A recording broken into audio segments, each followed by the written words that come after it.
Class में हम लोग फिश पैथोलॉजी यानी फिशों में होने वाली डिसीज के बारे में पढ़ेंगे।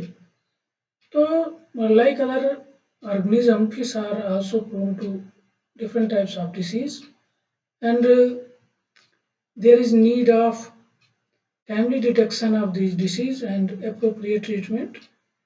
अगर हम जैसे दूसरे जीवधारियों की तरह फिशेज में भी कई प्रकार की बीमारियां होती हैं और एक अच्छे फिश कल्चर के लिए ज़रूरी है कि इन बीमारियों का सही समय पर पहचान हो सके और उनका उपयुक्त निदान किया जाए, ट्रीटमेंट किया जाए, तभी हमें अच्छा उत्पादन प्राप्त होता है।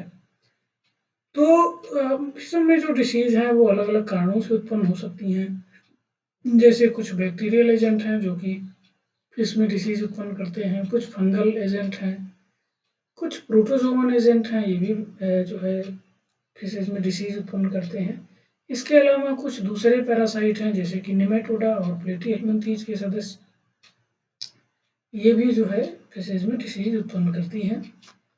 तो जो हमारे सिलेबस में है वो है bacterial disease, fungal disease, protozoan disease और निमेटोड के द्वारा जो उत्पन्न होते हैं।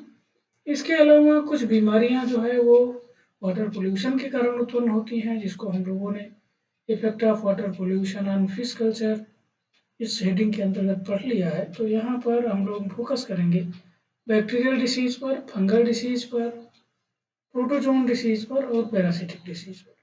तो चलिए आगे बढ़ते हैं। इसमें बैक्टीरियल डिसीज की बात करें तो इसमें 4 ऐसी बीमारियां हैं जो बैक्टीरिया से होती हैं।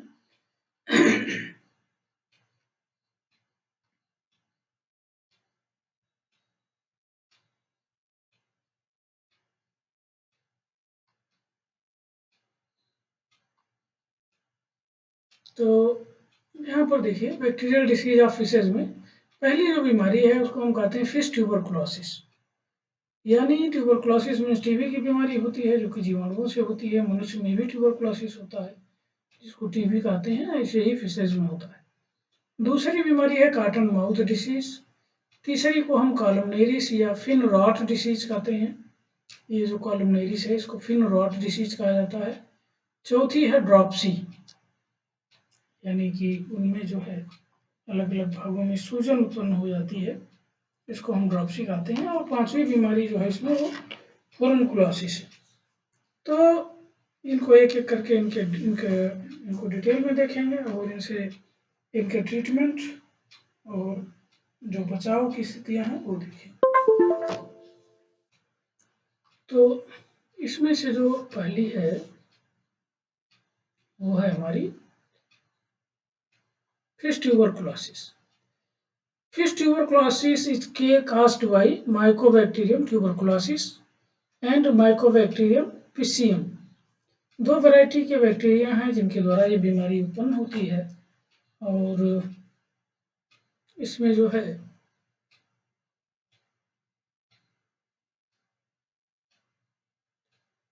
एक तो माइकोबैक्टीरियम ट्यूबरकुलोसिस है और दूसरा जो है वो माइकोबैक्टीरियम पिसियम है। सिम्टम अगर इनका देखें तो main symptom of fish tuberculosis are loss of scale. इसमें जो स्केल हैं वो धीरे धीरे समाप्त हो जाते हैं, यानी कि गिर जाते हैं। और लॉस ऑफ कलर, जो कलर है वो डिस्कलरेशन में होता है, यानी कलर धीरे धीरे खत्म होने लगता है। Lesion on the body, body पर स्पॉट बनने लगते हैं। अभी नीचे हम लोग इसको फिगर से देखेंगे। Wasting and skeletal deformities such as curved spine develop होता है।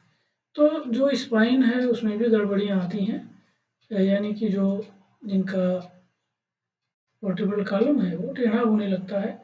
और वर्टिब्रल कॉलम के टेढ़ा होने से जो बॉडी है उसमें विकृति उत्पन्न होने लगती है। तो ये हैं the main symptom of fish tuberculosis are loss of scales, loss of colour, lesion on the body, wasting and skeletal deformities such as curved spine. जो स्पाइन या स्पाइनल कार्ड है वो कर्व्ड हो जाता है, सीधा ना होके बल्कि वो कर्व्ड दिखने लगता है और इससे जो है इनमें शारीरिक डिफॉर्मिटी आती है। अब इसका ट्रीटमेंट देखिए, तो fish can be treated with the same drug as human get when they become infected by Mycobacterium marinus as like kanamycin। तो फिश में भी वही दवा यूज होती है जो कि मनुष्य में यूज की जाती है, और ये एंटीबायोटिक है कर्नामाइसिन। इसको जो है फिश ट्यूबरकुलोसिस में इस्तेमाल किया जाता है। और since this is a very resilient microbe, normal treatment involve administering at least 2 different medication over the course of at least 3 months। तो ये जो है, ये माइक्रोब जो होता है वो काफ़ी परेशानी करने वाला होता है, और जो इनमें नॉर्मल ट्रीटमेंट है वो ये दो 2 different medication over the course of at least 3 month. तो इनका जो ट्रीटमेंट चलता है वो कम से कम 3 महीने का होता है, जिसके दौरान 2 ऐसी औषधियाँ वो इंट्रोड्यूस की जाती हैं। मुख्य उनमें से कानामाइसिन है, उसके साथ कोई दूसरी एंटीबायोटिक जो है वो यूज की जाती है। तो 2 एंटीबायोटिक लगभग में 3 महीने का कोर्स होता है इनके कंप्लीट ट्रीटमेंट के लिए। प्रोफाइलेक्सिस में देखिए, यानी बचाव के उपाय क्या हैं।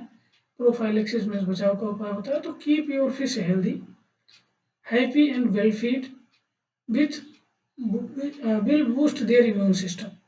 तो अगर हमारी फिश स्वस्थ है और उसे किसी तरीके का तनाव नहीं है, अच्छी तरीके से उसे भोजन मिल रहा है, तो ये सारी कंडीशंस के द्वारा उसकी जो प्रतिरोधक क्षमता है वो अच्छी रहती है और वो विभिन्न बीमारियों से वो उनकी सुरक्षा होती है।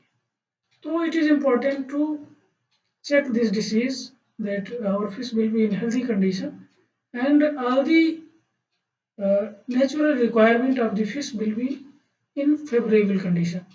जैसे कि टेम्परेचर अच्छा हो, लाइट की उपस्थिति अच्छी हो, पानी में ज़्यादा टर्बिडिटी ना हो, जो बाकी कंडीशन है अगर अच्छे रहेंगे तो मछलियों को स्ट्रेस नहीं होगा, और ये सारी चीज़ें मिलके उनको अच्छा भोजन मिल रहा होगा, हेल्दी कंडीशन होंगे तो उनका इम्यून सिस्टम मजबूत होगा और उनमें बीमारी नहीं होगी। दूसरा है, new fish should ideally be quarantined before you allow it into your main aquarium.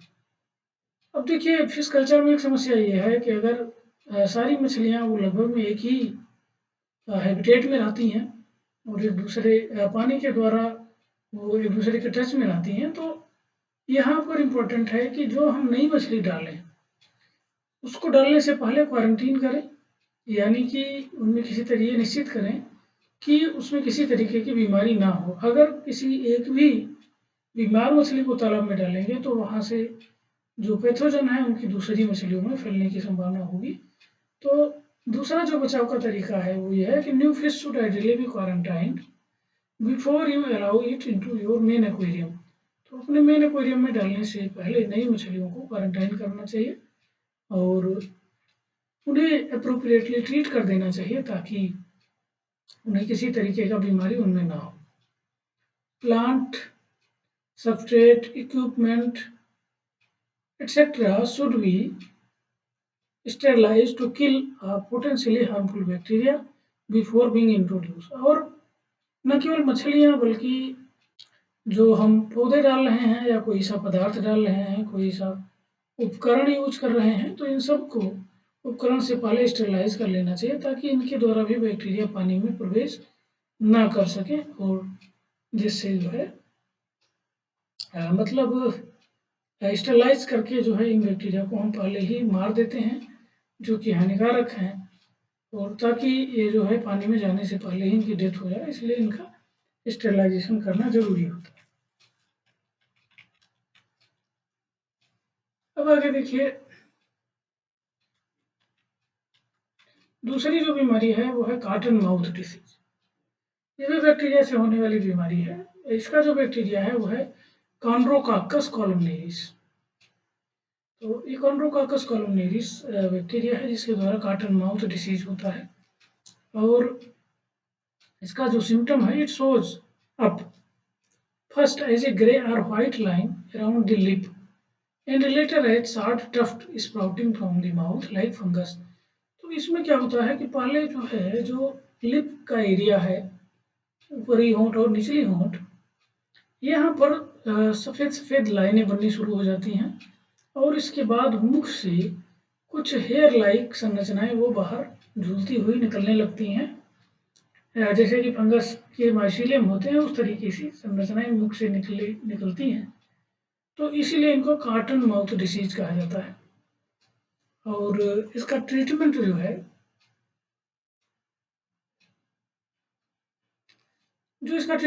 वो हार्ड है, थोड़ा सा hard to treat but not impossible.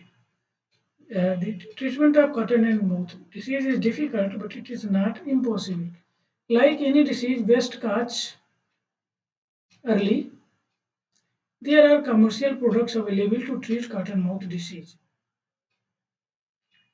तो दूसरी बीमारियों के तरीके से जो डिसीज इंडिविजुअल हैं उनको निकाल लेना चाहिए, उनको जो है आइडेंटिफाई करके बाकी तलब से उन्हें निकाल लेना चाहिए। यहाँ पर बल्कि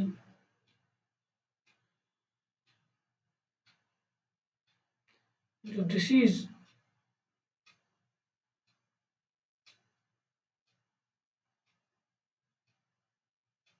डिसीज इंडिविजुअल हैं उनको जो है वहाँ से निकाल लेना चाहिए। और there are commercial product are available to treat cotton mouth disease. इसके बाद कई सारे ऐसे कमर्शियल प्रोडक्ट उपलब्ध हैं जिनके द्वारा हम कॉटन माउथ डिसीज का ट्रीटमेंट कर सकते हैं। Also change the water daily 20% and use a regular dose of salt in your tank.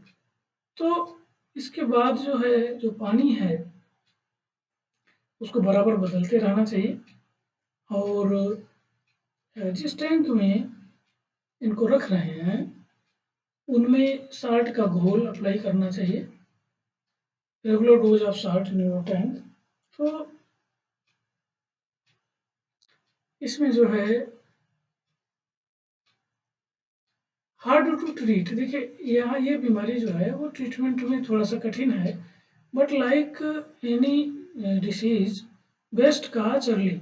जो मतलब सही है, यहाँ डिसीज हटा दीजिए, जो मतलब सही मछलियाँ हैं इनको वहाँ से निकाल लेना चाहिए। And there are commercial product available to treat cotton mouth disease. Also change the water daily 20% and use a regular dose of salt in your drink.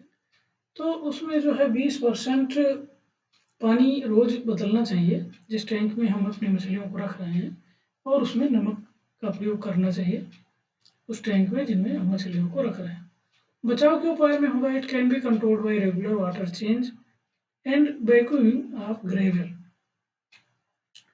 तो जो है तालाब के पानी को अच्छा बनाए रख के भी हम इस बीमारी से बच सकते हैं। इसके लिए हमें बराबर तालाब के पानी को चेंज करना चाहिए और जो ग्रेवल वगैरह हैं उनको भी साफ करना चाहिए, vacuuming of the gravel. Proper diet and maintaining good water quality in general will keep the fish from being stress and therefore susceptible to infection. मछलियों का जो भोजन है, अच्छा भोजन उन्हें उसकी व्यवस्था हमें बराबर करनी चाहिए। Good water quality in general will keep the fish from being stress.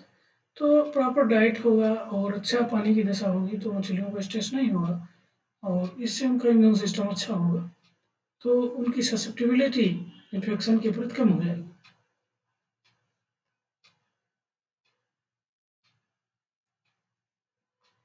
Next देखिए, इसमें तीसरी जो बीमारी है वो है कॉलमनेरिस। तो कॉलमनेरिस जो है ये filamentous bacteria like flexi bacteria से होती है और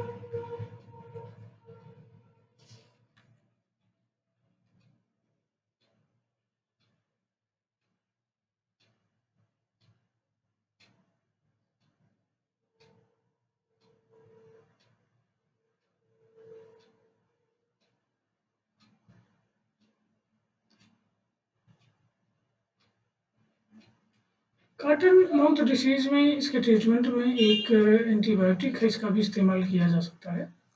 तो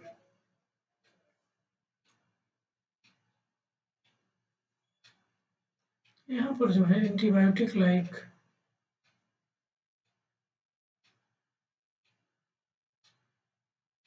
एंटी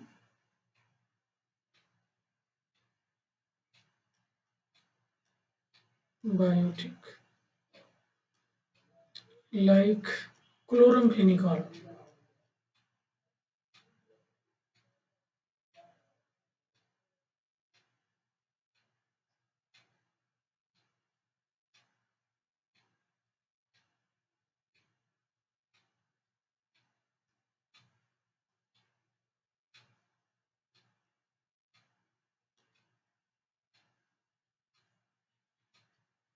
ये जो एंटीबायोटिक है क्लोरमफेनिकॉल, इसका इस्तेमाल कर सकते हैं हम, और 10 ppm repeated 2 to 5 days intervals. तो इसकी जो मात्रा है वो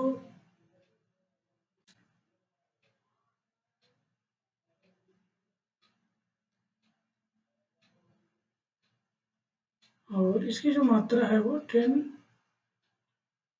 ppm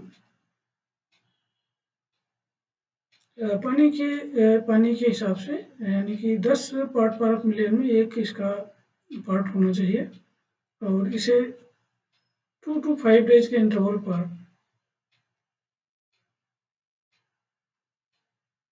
2 to 5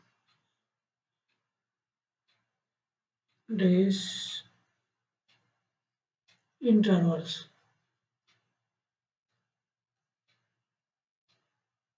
2 से 5 दिनों के अंतराल पर इसका इस्तेमाल करना चाहिए। तो इससे भी जो है वो इस बीमारी में, इसके ट्रीटमेंट में मदद मिलती है। दूसरी जो हमारी बीमारी थी इसकी बात, वो है कॉलमनेरिस, और ये जो है filamentous bacteria as like flexi bacteria से होता है, और इसमें जो है कॉलमनेरिस को हम फिन रॉट डिसीज भी कहते हैं। ये जो है टेल रॉट और फिन रॉट कहलाता है।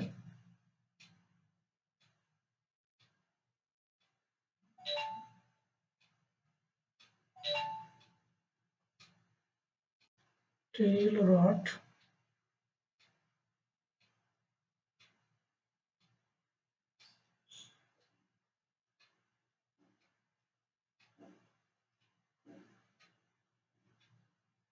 और फिन रॉट,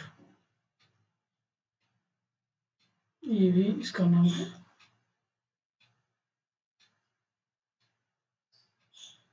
तो यहाँ पर फिलामेंटस बैक्टीरिया फ्लेक्सी बैक्टीरिया से होता है, और इसमें क्या होता है, white spot on mouth, it's of skin, जो स्केल है उसके किनारों पर सफ़ेद स्पॉट बनने शुरू हो जाते हैं, एंड फिन, और फिन के भी किनारों पर सफ़ेद स्पॉट बनते हैं। Cottony growth that it's away at the mouth, तो मुख के चारों तरफ जो है इसमें भी कॉटन के समान ऐसी संरचनाएं जो है वो विकसित हो जाती हैं। Fins disintegrate beginning at the edges, तो जो फिन्स हैं वो किनारे से शुरू होकर धीरे धीरे वो गलने लगते हैं, यानी टूट के गिरने लगते हैं, and fungus after invades the affected skin, और इसके बाद जब घाव उत्पन्न होता है तो उसमें फंजाई जो है उनका सेकेंडरी इन्फेक्शन हो सकता है, इस वजह से नुकसान और ज़्यादा होता है। तो ये सारे हैं इनके लक्षण, और इनका ट्रीटमेंट देखिए, चेंज वाटर, पानी को जो है बदल देना चाहिए, वैक्यूम ग्रेवल, जो ग्रेवल हैं इनको भी हटा देना चाहिए, निकाल देना चाहिए, ऐड एक्वेरियम साल्ट, पानी में जो है नमक मिलाना चाहिए, and treat with copper sulphate और एंटीबायोटिक्स, और इसके बाद जो है इन्हें कॉपर सल्फेट के सोल्यूशन से या एंटीबायोटिक से ट्रीट करना चाहिए। Discontinue carbon filtration during treatment, तो कार्बन फिल्ट्रेशन की प्रक्रिया रोक देनी चाहिए ट्रीटमेंट के दौरान। बचाव के जो उपाय हैं वो मेंटेन हाई वाटर क्वालिटी, पानी की क्वालिटी को अच्छा रखना चाहिए, provide fish with A nutritionally balance diet, तो बचाव के उपाय लगभग में सब में जैसे ही हैं कि मछलियों को संतुलित आहार प्रदान करना चाहिए, medicate fish prophylactically before moving them, तो जो नई मछलियां हैं उनको डालने से पहले जो इन्फेक्टेड हैं उनको ट्रीट कर लेना चाहिए, ताकि जो है ये बीमारी दूसरे फिशेज में ना फैल सके। तो ये इनके बचाव के उपाय हैं। आगे देखिए, चौथी जो बीमारी है बैक्टीरिया से होने वाली वो ड्रॉप्सी है, और ये स्यूडोमोनास पंक्टाटा से होता है। Dropsy is caused by bacteria Pseudomonas punctata, and the main symptom of this disease is accumulation of body fluid, water in the body cavity or in scale pockets. Scale become loose, abdomen bulge largely, and pressing on it, water comes out through the mouth, etc. तो इसमें सूजन हो जाती है, body फूल आता है और शरीर के अंदर जगह जगह विभिन्न अंगों के चारों ओर पानी भर जाता है। और इसका जो खास पहचान ये है कि जब हम मछली के पेट को दबाते हैं तो मुख से पानी निकलता है। तो ये इसके खास सिम्टम है। Scale become loose, scale loose हो जाते हैं। एब्डोमेन यानी पेट फूला हुआ लगता है। एब्डोमेन बल्ज, फूल आता है largely, and pressing on it water comes out through the mouth. Treatment देखिए, it is possibly the hardest internal bacterial infection to cure. ये जो है काफ़ी कठिन बीमारी है, ये आंतरिक इंटरनल इन्फेक्शन है तो ट्रीटमेंट में कठिनाई होती है। There are a number of medication available such as penicillin, tetracycline and nalidixic acid. तो ट्रीटमेंट के लिए ये सारी एंटीबायोटिक उपलब्ध हैं जिनका इस्तेमाल हम इस बीमारी के ट्रीटमेंट के लिए कर सकते हैं।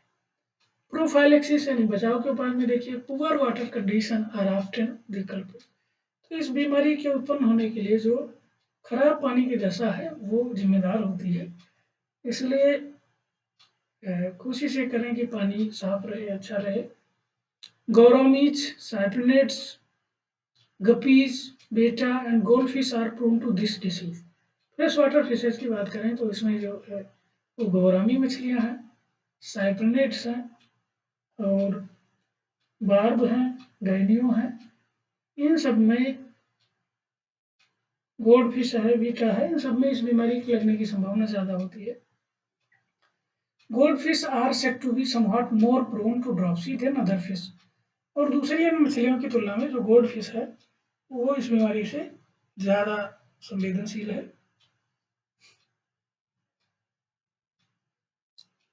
High nitrates are usually the culprit. और पानी में नाइट्रेट्स की मात्रा अगर ज़्यादा है तो वो भी जो इसका मेन अभियुक्त है, यानी कि उसकी वजह से भी ये बीमारी पनपती है। Clean water is must. साफ पानी होना बहुत आवश्यक है। Clean water should, I say that again, good water condition prevent this. तो साफ वाटर और पानी में जो आवश्यक दशाएं हैं वो प्रॉपर समुचित मात्रा में हो, यानी good water condition prevent this disease. तो अच्छा पानी की दशा उत्पन्न करके हम इस बीमारी को रोक सकते हैं। चौथा जो है वो है फॉरेनकुलासिस, और इसमें जो बैक्टीरिया है एरोमोनास साल्मोनिसिडा। एरोमोनास साल्मोनिसिडा है। सिम्टम में है appearance of bloody boils on the skin in almost all visceral organ. तो स्किन पर यानी त्वचा पर घाव उत्पन्न हो जाते हैं, फफोले जैसे खून से भरे फफोले उत्पन्न हो जाते हैं। और केवल त्वचा पर नहीं बल्कि जो इंटरनल ऑर्गन है वहाँ भी ऐसी समस्याएं उत्पन्न होती हैं। ऑल विसरल ऑर्गन में भी ब्लडी बॉयल्स उत्पन्न होते हैं। और इनका जो ट्रीटमेंट है वो many types of antibiotics have been used with varying degree of sources. Use of tetracycline, erythromycin and nitrofurazone have no documented effect on Pseudomonas or Aeromonas. तो इस बीमारी का ट्रीटमेंट में विभिन्न तरीके की एंटीबायोटिक उपयोग में लाई जाती हैं with varying degree of success.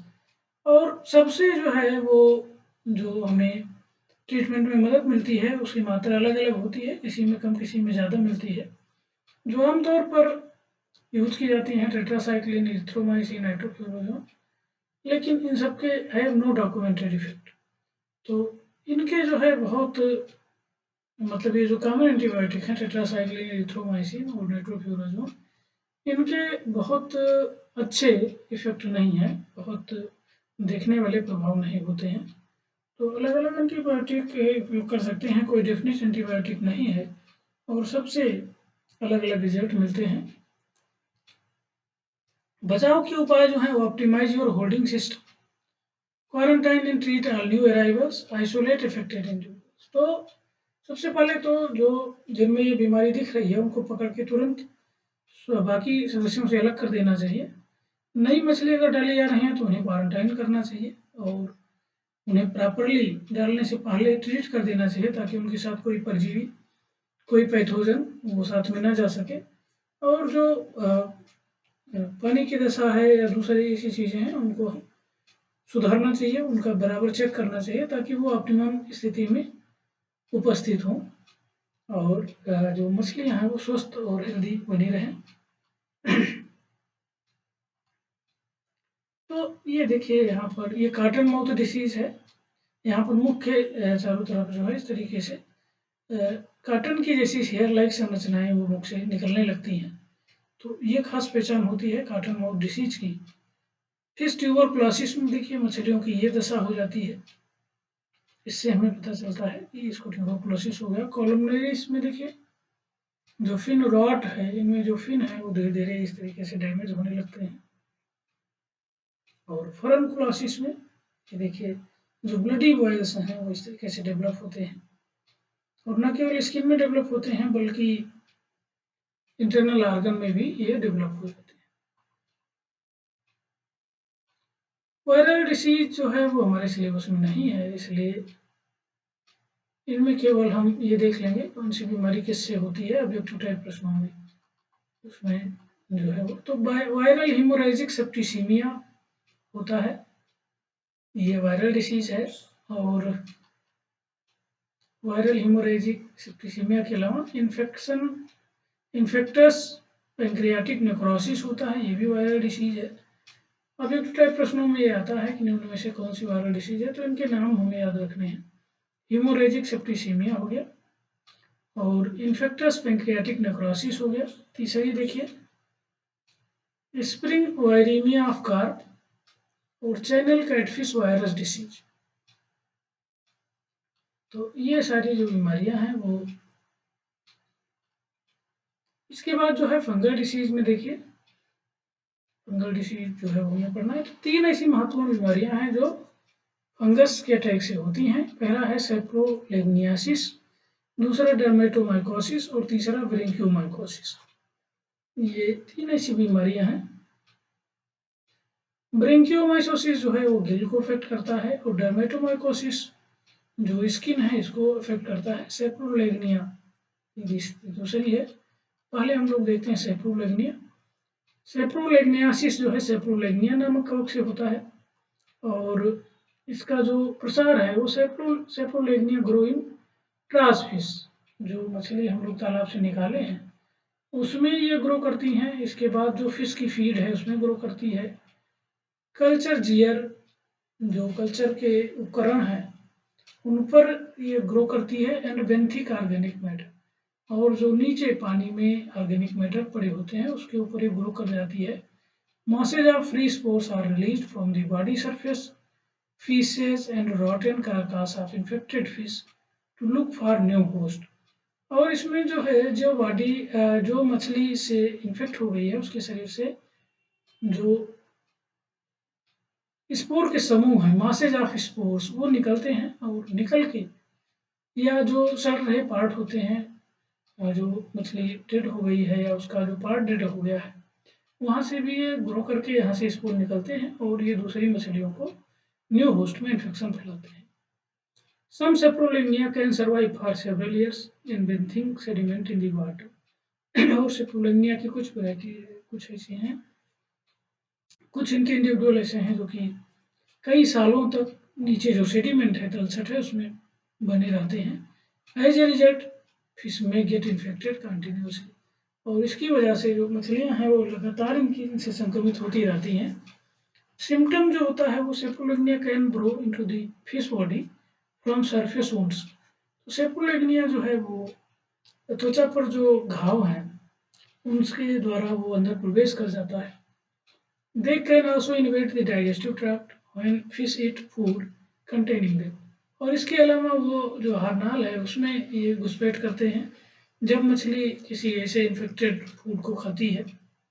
They bore holes in the intestinal wall and reach internal organ through the circulatory system.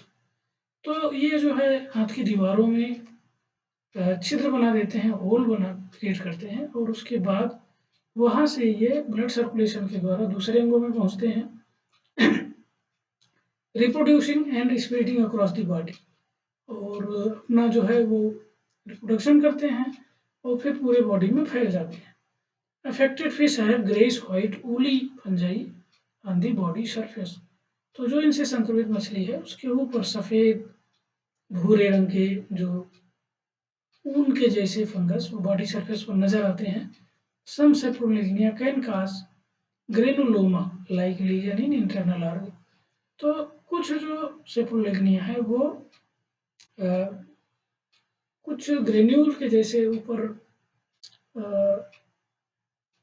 गांठ जैसी संरचना ऊपर बनती है इंटरनल ऑर्गन पर, तो ये भी एक लक्षण हो सकता है। ट्रीटमेंट नॉन, इसका कोई ट्रीटमेंट नहीं है। When saprolegnia is diagnosed, all infected fish must be destroyed and new fish are to be purchased or introduced until the fish farm is cleared and thoroughly disinfected. तो इसका जो है treatment के कोई ऑप्शन नहीं है, और मतलब ट्रीटमेंट के कोई उपचार या कोई दवा नहीं है। जो ऑप्शन है वो ये कि जो इन्फेक्टेड फिश हैं उनको तुरंत निकाल लेना चाहिए और उन्हें नष्ट कर देना चाहिए, ताकि उनसे जो है दूसरी स्वस्थ मछलियों में इनके स्पोर ना फैल सकें। और इस दौरान no new fish are to be purchased और इंट्रोड्यूस, और इस दौरान कोई भी नई मछली वो तालाब में नहीं डालनी चाहिए जब तक कि तालाब को पूरी तरीके से क्लियर न कर लिया जाए। उसको खाली करके और उसका डिसइंफेक्शन करना चाहिए, उसको सुखा के वहाँ से जितने जो है सेप्रोलेग्निया जहाँ जहाँ भी हो सकता है उनको नष्ट करना चाहिए, और पूर्ण रूप से डिसइंफेक्टेड करने के पश्चात ही उसमें फिर से कल्चर शुरू करना चाहिए। तो काफ़ी घातक बीमारी ये है। दूसरी जो बीमारी है वह डर्मेटोमाइकोसिस जो कि फंगस से होती है। सिम्टम जो है appearance of fine hair like tuft hanging from the infected areas. तो संक्रमित एरियाज जो हैं शरीर के जो भाग हैं जहाँ पर डर्मेटोमाइकोसिस, जैसा कि स्किन में संक्रमण होता है इसका, तो जिन भागों में इनका संक्रमण है वहाँ से हेयर लाइक संरचनाएं बाहर झूलती हैं, जो फंगस है उसके माइसीलियम वहाँ से निकलते हैं। The fine become eroded, the fin, ये फिन है, फाइन नहीं है, या फाइन है, ई हटा देना है। Fin become eroded and haemorrhagic at the later stage of disease, infected egg tend to stick together and finally die. तो जो फिन है वो खुरदरे हो जाते हैं जगह जगह, जैसे उन्हें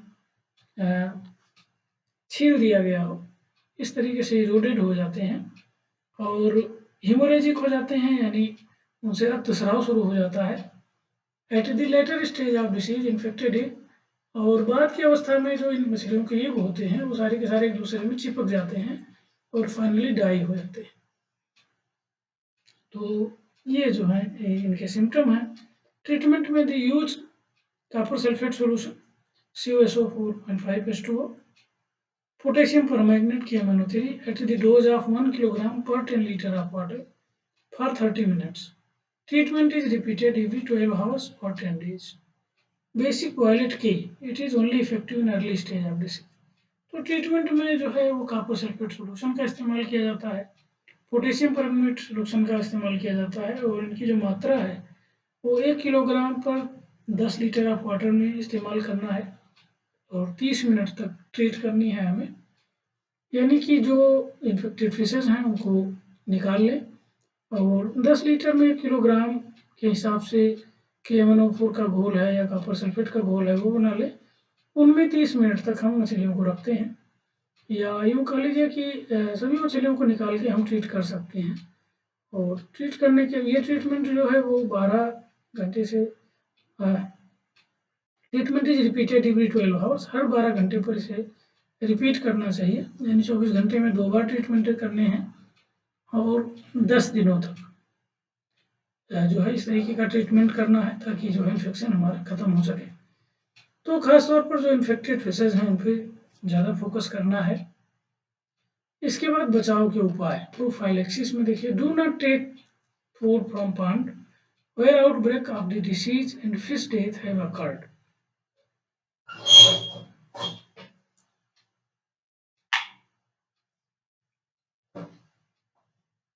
उस मछलियों से भोजन न लें या भोजन न निकालें जहाँ पर इस तरीके की बीमारियाँ दिखाई दे रही हैं और इससे मछलियों की डेथ हो रही है। The disease is best prevented by providing adequate aquarium maintenance routine and a balance diet.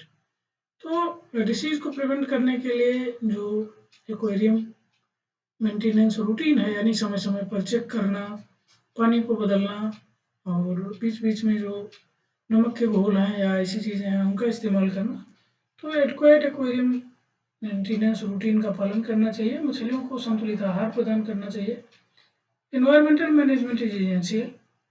Any uneaten food, dead mollusc and fish should be promptly remove from the tank. तो जो इन्वायरमेंटल मैनेजमेंट है, यानी कि पानी की दशाएं हैं या आसपास की जो स्थितियाँ हैं, उनका प्रबंधन अच्छे तरीके से होना चाहिए।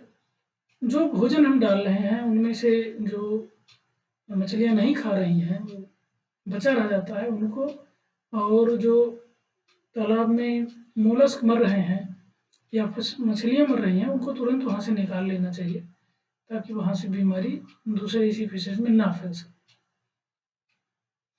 तो ये दूसरी बीमारी थी जिसको हम डर्मेटोमाइकोसिस कहते हैं और स्किन से बीमारी शुरू होती है।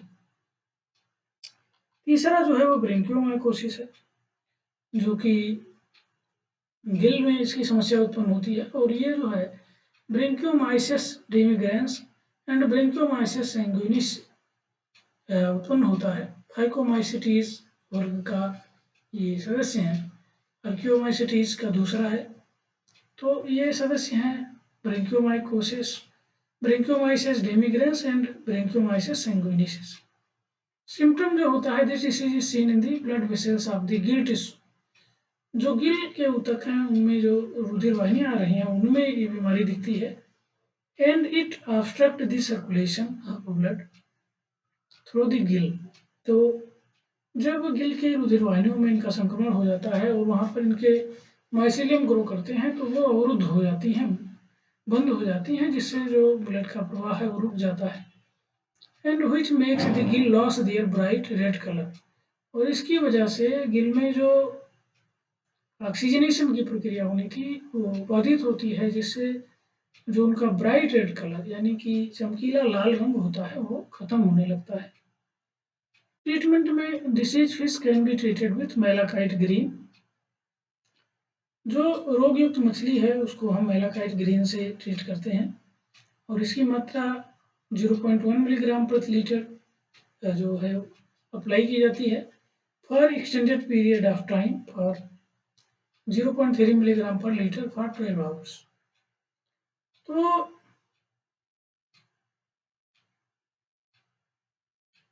अगर थोड़ा सा टाइम हम बढ़ाते हैं तो इसकी मात्रा भी 0.3 मिलीग्राम पर लीटर फॉर 12 आवर्स, वो 12 घंटे तक जो है, मतलब जैसे जैसे शुरू में जो है 0.1 मिलीग्राम पर लीटर से ट्रीट करना चाहिए और फिर इसकी मात्रा बढ़ा के 0.3 मिलीग्राम पर लीटर कर देनी चाहिए और इस तरीके से 12 घंटे ट्रीट करना है इनको।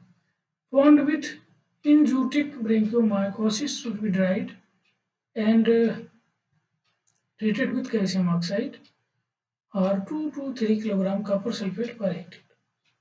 तो ऐसे जो तालाब हैं जिनमें दूसरे जीवों में भी ब्रोंकियोमाइकोसिस हो गया है, ऐसे तालाब को सूखा देना चाहिए, वहाँ से मछलियों को निकाल के उसे सूखा देना चाहिए और फिर उसका कैल्शियम ऑक्साइड से ट्रीट करना चाहिए ताकि आगे फिश कल्चर में ये फिर से ना फैल सके। या फिर 2 से 3 kilogram copper sulphate per hectare के हिसाब से अप्लाई करना चाहिए। प्रोफाइलेक्सिस में अगर देखा जाए तो strict sanitation and disinfection are essential for disease control. तो तालाब की शुरुआत करने से पहले जो है उसका अच्छी तरीके से सैनिटाइज करना चाहिए, उसको डिसइंफेक्ट करना चाहिए ताकि ऐसी बीमारी ना उत्पन्न हो। Dead fishes should be collected and daily and burned और डीपली बरीड। तो जो डेड फिश हैं उनको रोज का रोज इकट्ठा कर लेना चाहिए, उन्हें बाहर निकाल लेना चाहिए और उन्हें या तो जला देना चाहिए या फिर गहरे में दफन कर देना चाहिए, गहराई में उन्हें जमीन के नीचे दबा देना चाहिए। Transportation of infected fish areas to non infected areas must be prevented. और जो संक्रमित मछलियां हैं इनको दूसरे नॉन संक्रमित एरियाज में नहीं भेजना चाहिए, नहीं तो वहाँ भी बीमारी फैलेगी। Increase of water supply help in control of that disease. तो पानी की जो सप्लाई है तालाब में वो बढ़ा के, यानी कि बराबर पानी का एक्सचेंज करके भी इस बीमारी को कंट्रोल किया जाता है। यहाँ पर ये थोड़ा सा कट गया है, यह increase of water supply help in control of that disease. तो पानी की सप्लाई बढ़ा के भी और रूटीनली एक्सचेंज ऑफ वाटर की प्रैक्टिस अपना के भी इस बीमारी को रोका जा सकता है। और इन जनरल अगर बात करें, जो ये फंगस बीमारियां हैं, फंगस डिसीजेज हैं, इनको कंट्रोल करने के लिए सभी प्रकार के जो फंगस हैं, तो कुछ ऐसी विधियां हैं जैसे incorporation of medicine like sulfamethazine terramycin erythromycin thiocyanate and calomel in the food supply to the fish. तो मछलियों को जो हम भोजन दे रहे हैं उनके फूड में कुछ ये एंटीबायोटिक हैं, इनका इस्तेमाल करके फंगल डिसीज को रोका जा सकता है। दूसरा जो है treatment in फिनॉक्सीथॉल solution 10 to 20 cc of 1% solution diluted in 1 liter of water। तो फिनॉक्सीथॉल सॉल्यूशन का इस्तेमाल भी कर सकते हैं। Infected fishes may also be kept alternatively in bath water containing 0.5 ml of formalin solution in 1 liter of water plus ppm of malachite green। तो जो संक्रमित मछलियां हैं उनको जो ऐसे पानी है जिनमें 0.5 ml of formalin solution 1 litre पानी में, प्रति लीटर पानी में 0.5 ml फॉर्मेलिन वाटर प्लस और मेलाकाइट ग्रीन का भी जो है वो, मेलाकाइट ग्रीन के भी जो है वो, इन दोनों सोल्यूशन से इन्हें बार बार मिलाना चाहिए। Gartward has suggested a concentration of 10 milligram of malachite green per liter of water for 15 minutes bath every 2 days। तो गार्टवर्ड ने ये सुझाव दिया 10 मिलीग्राम ऑफ मेलाकाइट ग्रीन प्रति लीटर ऑफ वाटर में डाल के इन्हें 15 मिनट तक बात कराना चाहिए प्रत्येक दूसरे दिन। Fishes kept in 15 to 30 gram initial solution per liter of water for half an hour may also be freed from fungus। तो मछलियों को 15 से 20 ग्राम प्रति लीटर सोडियम क्लोराइड यानी नमक के सोल्यूशन में आधे घंटे या 1 घंटे रख के भी हम इन्हें फंगस से मुक्त कर सकते हैं। ट्रीटमेंट में भी repeated on the following days and subsequently if required. तो ट्रीटमेंट को जो है अगले कुछ दिन रिपीट करना चाहिए ताकि जो है इन्हें इस तरीके से कुछ और है। और